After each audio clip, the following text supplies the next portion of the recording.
What's good? It's your girl Tati, and I am back with another video recapping this week from professional wrestling. Starting off with Monday Night Raw after a upsetting Extreme Rules pay-per-view, where we didn't really get any Extreme Rules matches except for the main event, and that was disappointing as well. As far as the ending goes, and maybe you weren't disappointed if you're a mark for Roman Reigns and you really want him to win.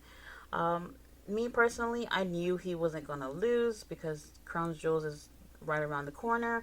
And why not have the title on your waist when you're going to go against Brock Lesnar? So that was definitely obvious. It's just how it happened. People weren't feeling it. We start Monday Night Raw with Big E versus Bobby Lashley. And the Hurt Business got together and decided to interrupt that match. Then New Day come out to save their bestie, which is understandable. But then Pierce is like, "Yo, everybody get out the ring. Bobby Lashley, Big E, y'all gonna go against each other later on in the night in a steel cage match." And you know what?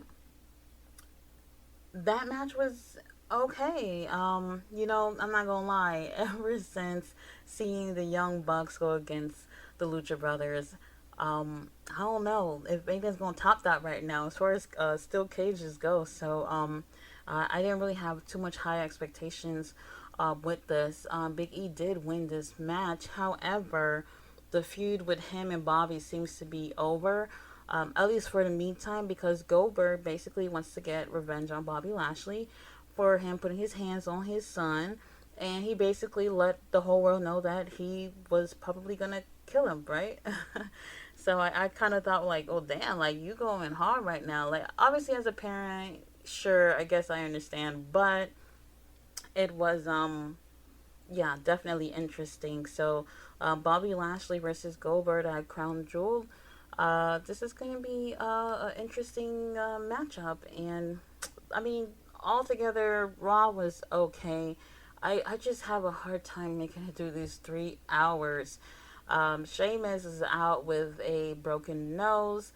He did have a match against Damian Priest where they could have done the night before at Extreme Rules. They had, some tables and chairs and whatnot, and it was okay. It was nothing out of the ordinary. But it was okay. The rest of the show wasn't really feeling it like that. Those 3 hours, man, I tell you, it is something else. So let's move right along to AEW Dynamite, which I did really, for the most part, enjoy. Like, they started off with Jungle Boy versus Adam Cole. And let me tell you guys, y'all need to be keeping your eye out on Jungle Boy. Like, he's gonna be a big singles competitor one day. Like, he's super talented. He has a lot to work on as far as in the ring, but he's gonna have to hold his own with the mic and everything. And I think he's gonna have some time to be able to build up those mic skills before he can become a singles competitor. But this match was pretty great. I think this was the match of the night for me. They really started off this show real well, and that's just how I like it. No bullshit, no nothing, pure wrestling. And these two really make each other look real good in the ring. And Jungle Boy, oh my god, like, I'm totally marking out for you. I can't wait to see what you got. Obviously, Adam Cole ends up winning this match, and while celebrating with the Elite, Bryan Danielson come out. And it's just back and forth. Obviously, we know we're gearing up to Kenny Omega versus Bryan Danielson somewhat in the near future, maybe in the next pay-per-view, since it is in November. So it's enough time to be able to, build something with these two. And one of the things that really stood out to me during that whole segment was Bryan basically, he called Kenny no balls, basically saying he has no cojones and that he ain't shit compared to him. And definitely love where this is going. It was a little silly or whatnot, but the crowd was going behind it, so why not, right? The rest of the show wasn't so bad. I really did enjoy Cody Rhodes and Lee Johnson versus Dante Martin and Matt Sydal. Um, wow, Dante really stood out to me in this match. Like I was keeping my eye on him like the whole time. He's young and fresh, and he obviously has a lot of potential and got a long way to go. But he's pretty entertaining. But what made this even more entertaining was Cody Rhodes and Lee Johnson did win this. Lee Johnson did go for the pin, and they won this match. However, Arn Anderson was really in his feelings and basically dropped Cody Rhodes, like saying, "Cody, you're a pussy. I ain't got time to be coaching no loser. Um, it just ain't working out." So he's basically referencing, um, his thing with Malachi Black, and basically just calling him a pussy. And he's like, somewhere down the line says, if somebody were to stop you while you were in your car and told you to get out, you'd get out.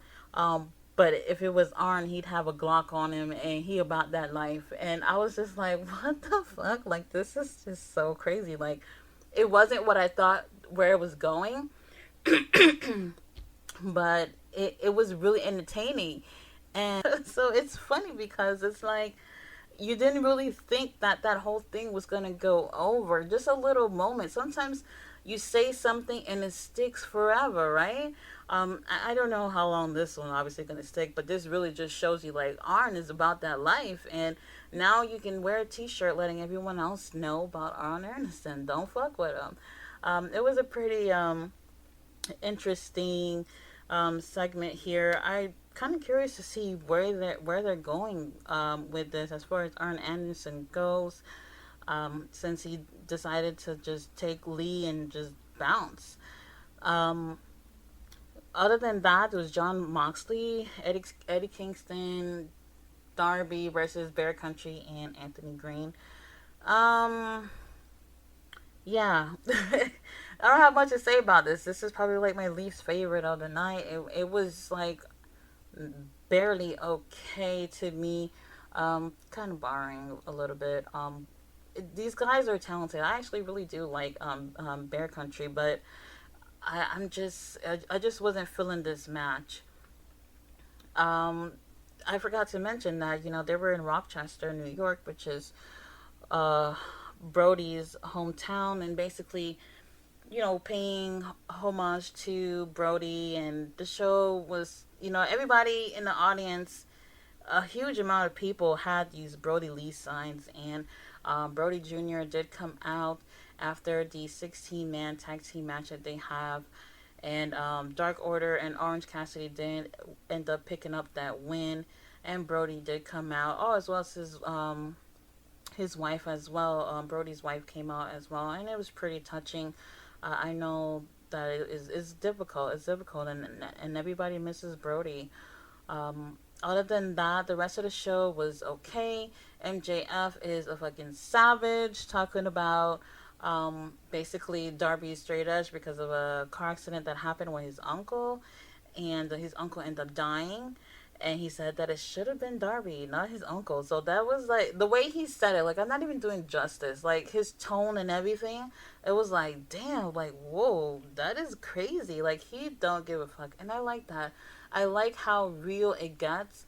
I don't know if that comment is actually true about his uncle, like the situation, but it feels really good. Like, it feels good to that it feels real, whether if it was or wasn't.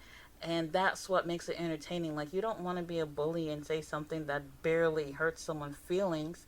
But Darby did end up eating up his comments, saying, like, you're not going to get to me mentally. You can say whatever the hell you want. You're just not going to get to me. And that kind of got to MJF. When you're a bully and you're saying things that hurt someone's feelings and they just barely paying attention to you, it got to him. So let's see where they're going with this or whatnot. I love MJF. He's awesome. I love it. Probably the best heel in the business right now. After that was the TNT Championship. Sammy versus Miro. I was very disappointed because I didn't think that Miro should have lost the title. I think that he's on a roll. He's a great heel. He's doing very well. And I just feel like they should have kept the momentum going and not have him lose the title yet. But they had other plans, and Sammy ended up taking the win, and they're celebrating for him at the end of the show.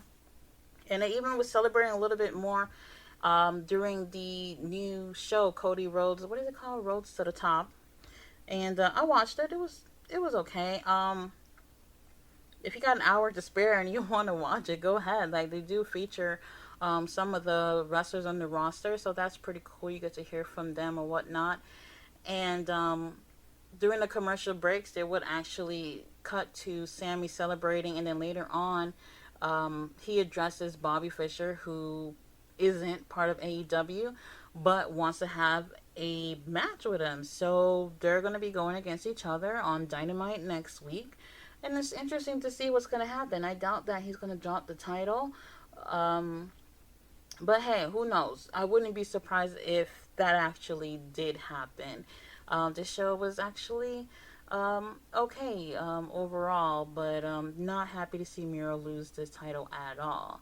So let's move on to SmackDown. SmackDown had the draft, and let me tell y'all, I was like not feeling it, because how you gonna have a draft on SmackDown and then on Raw, and this doesn't take effect until after Crown Jewels, which is just what, like 3 weeks away? Like, why do it now? Why not do it after the pay-per-view, where you can basically feed off the energy from the pay-per-view and getting everybody hyped to make these changes? That's what they should have did, but it's WWE. They do things however the hell they want. The show was not bad. Brock Lesnar did come out and confront Roman Reigns. He gave two F5s to Jimmy and Jay. I believe he did twice. Yeah. So I mean, it's really interesting that Brock Lesnar, people don't want him to be there, whatever. They don't want no like part-time wrestler coming out of the blue and getting the title. I don't know if he'll get the title, but unfortunately, we need somebody like Brock Lesnar to come and make things a little bit more interesting. Because at the time, you're like, who can go against Roman Reigns right now? He's been doing so much better. He's had a tremendous year. So they had to definitely recruit someone who's not on the roster to be able to go against Roman Reigns. So I'm very interested to see what's going to happen at Crown Jewels. Overall, the show wasn't all that to me. I just don't know what it is. I like the 3 hours on Raw. I'm up or whatever, but SmackDown kind of gets me like sleepy or whatever. Probably because it's a Friday night, right? And the last thing I remember actually seeing was Seth Rollins had broken into Edge house, taking things out of his fridge, putting his dirty ass shoes on his dinner table and whatnot, and then I couldn't even make it from there. So it was okay. I don't mind where they're going with things. It's just sometimes it's like, I just want to see some good matches. I don't care about anything else. But, they're gearing something up between Seth Rollins and Edge, most likely for Crown Jewel. So let's see where that goes. Let's see. Some of the draft picks I do have here in front of me. So they basically did it in like 4 rounds. And then on Saturday, they announced some more changes that was supposed to be made. So Big E for Raw, Bianca Raw, Edge, RK Bro for Raw. Who else? For SmackDown, Roman Reigns. So they haven't announced anything with the Usos yet. So Roman was like told Paul Heyman to go to Monday Night Raw and say, hey, make sure y'all get Jay and Jimmy with Roman. So obviously you don't want to break that whole thing up. I don't see them breaking that up, because obviously they got something really good right now. Don't really make any sense for them to break these 3 up. So I'm just looking forward to see how they play that out before they actually announce that they'll all still be together, which is definitely what's going to happen. So I end up actually waking up right before Rampage. And with Rampage, started off with Nick Jackson versus Bryan Danielson. It was pretty good. I did enjoy it.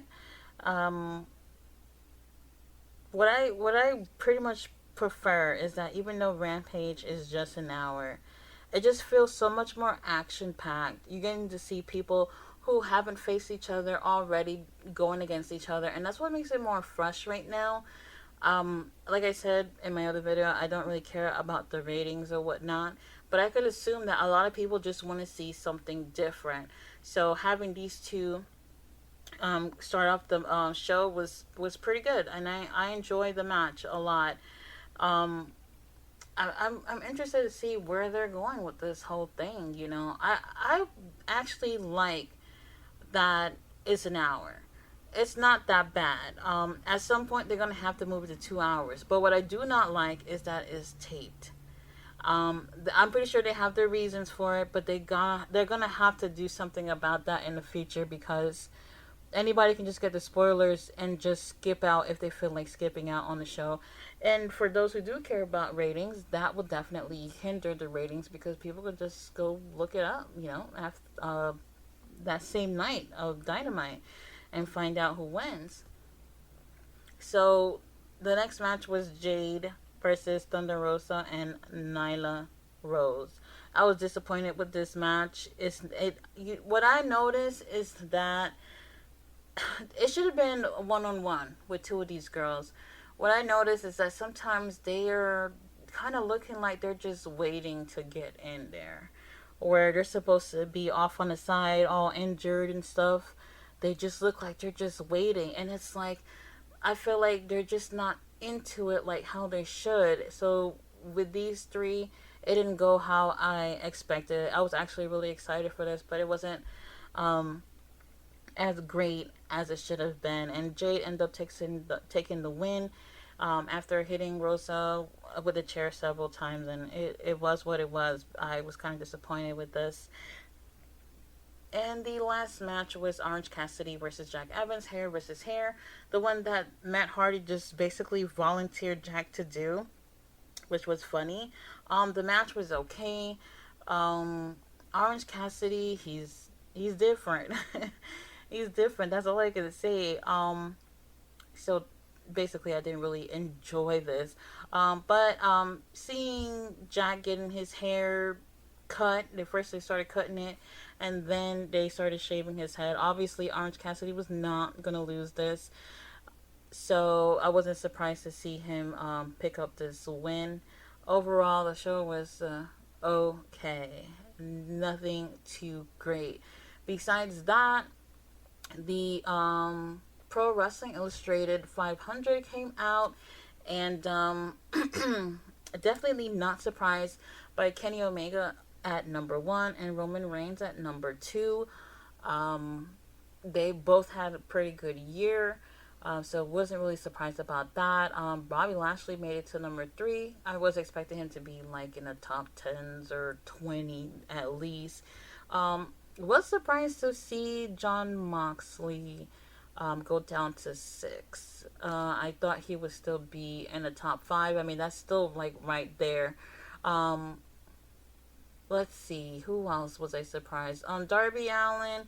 It says that he was 55 last year and he's at 14, so that's okay. He's not the best, but I did expect to see him up there. I was surprised not to see Jungle Boy a little bit up more. MJF is 26. That's not so bad. But here's the thing, though. Orange Cassidy, 21. MJF, 26. That's going to change by next year. Chris Jericho is 19. He was 3 last year. Who else? Where's Adam Cole? Okay, Adam Cole was number 2 last year, down to 37. Not surprised. Miro at 38. Oh man, I would have expected him to be a little bit higher than that. Let's see, who else? I'm looking at this list and I still don't see Jungle Boy on here. I'm like, I'm feeling him right now. So I thought he would be on here. Is he even top 100? Maybe I missed him. But this list, I don't know. A lot of people don't even look at this shit anymore. I do check it out just to see. Oh, Jungle Boy is 69. Okay, well, he did better than last year. So, a lot of people don't really care about this list. Oh my god, Nick Gage is 61.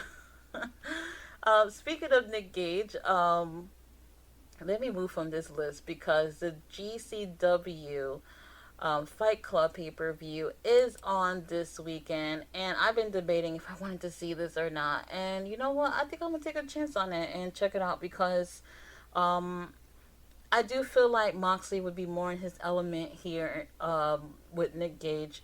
So I want to see this in a way, but I kind of don't. I don't think they have anything else announced. I know Mick Foley's going to be there. I believe Leo Rush is going to be there. I don't know if he's going to be wrestling, but I did see a picture of him because when I did check out their website a couple of days ago, they didn't really have a card going. Um, so I'm not really sure as far as that go, but I'm dreading it, but I'm kind of excited to see this. And also, Thursday will be Dark Side of the Ring, and following Dark Side of the Ring, MLW Fightland at 10 o'clock. So if you do have Vice TV, you can be able to check that out. Unfortunately, I saw a spoiler for like 2 matches, and I really didn't want to know, but I just followed too many wrestling pages on Facebook, and it was just there. So it's another show that's taped, and I'm telling you, this taping thing, it could be an issue, especially with professional wrestling. Um, so I'm still going to tune in, even though I did get to see some spoilers by accident. I want to see how this goes, and it's really interesting to be able to tune in almost every night of the week, and there's something with professional wrestling going on. I love it. I can't wait to see what's going on this week. So I will review Dark Side of the Ring, and then I'll also review Fightland. And if I get the guts to watch Fight Club on on Saturday, I'll review that